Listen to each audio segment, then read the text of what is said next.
Hey LTCS family, I'm Tyler Willis, the computer and technology teacher here at Liberty Tech Charter, and I am super excited about our STEAM exhibition night on October 19th.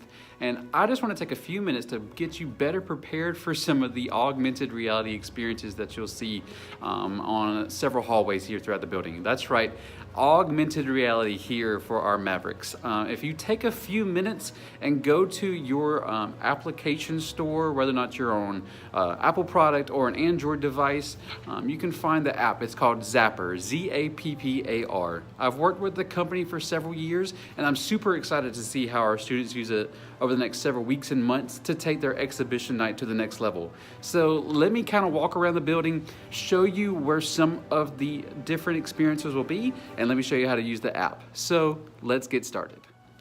This technology will be used in the 3rd, 4th, and 7, 8 hallways.